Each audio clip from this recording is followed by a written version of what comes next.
রমজান মাসে শয়তান ছুটিতে গেলেও তার অভাব পূরণ করে দেয় বাংলাদেশের ব্যবসায়ীরা। পবিত্র এই মাস উপলক্ষে অন্যান্য দেশের ব্যবসায়ীরা যেখানে অর্ধেক কিংবা বিনা মুনাফায় পণ্য বিক্রি করেন, সেখানে আমাদের দেশের ব্যবসায়ীরা গ্রাহকদের পকেট খালি করার উৎসবে মেতে ওঠেন। অন্য দেশের রমজান আসে ইবাদতের জন্য, আর বাংলাদেশের রমজান আসে ব্যবসায়ীদের জন্য। সিয়াম সাধনার এই মাসকে তারা 3 ভাগে ভাগ করে নিয়েছে। রমজানের প্রথম 10 দিন মুনাফার উৎসবে মেতে ওঠে নিত্যপণ্যের ব্যবসায়ীরা। পেঁয়াজ, মরিচ, আলু, শসা, বেগুন, টমেটো, চাল, ডাল, মাছ, মাংস সহ সকল নিত্যপণ্যের দাম 1.5 থেকে দ্বিগুণ বাড়িয়ে দেওয়ার মাধ্যমে রমজান মাসকে তারা স্বাগত জানায়। মাহে রমজান ঘনিয়ে আসলেই তারা শুরু করে দেয় সিন্ডিকেট খেলা। এবার প্রথম রোজায় অনেকেই হয়তো 30 টাকা দিয়ে শুধুমাত্র একটি লেবু কিনে খেয়েছেন। যারা আগে লেবুর শরবত দিয়ে ইফতার করত, তাদের মধ্যে অনেকে এবার পানি পান করেই চালিয়ে দিয়েছেন। দাম শুনে মনে হয় লেবুকে লেবু না ডেকে এখন থেকে লেবু ফল ডাকতে হবে। লেবুর পাশাপাশি শসা ও বেগুনের মতো ইফতারের আবশ্যিক আইটেমগুলোর দামও সেঞ্চুরি হাঁকিয়েছে। আর রমজানে মাছ, মুরগির দাম বেড়ে যাওয়াটা তো বাংলাদেশের যুগ যুগ ধরে চলে আসা কালচার। এই তো গেল প্রথম 10 দিনের হিসাব। রমজানের মাঝের 10 দিন সাধারণ মানুষের পকেট কাটার দায়িত্ব বোঝা নেয় কাপড়ের ব্যবসায়ীরা।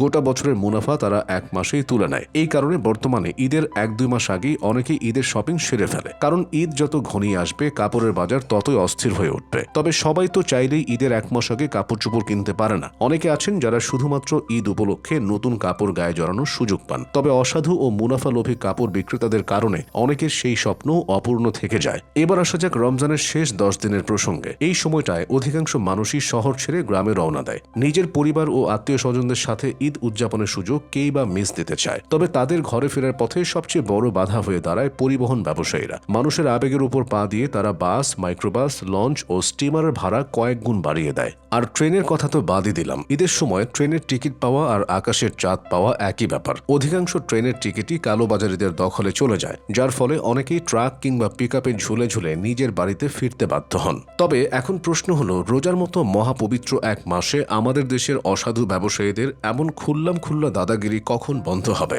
সরকার আসে, সরকার যায়, তবে রমজান মাসে বাংলাদেশের সাধারণ মানুষের ভোগান্তি কখনোই শেষ হয় না।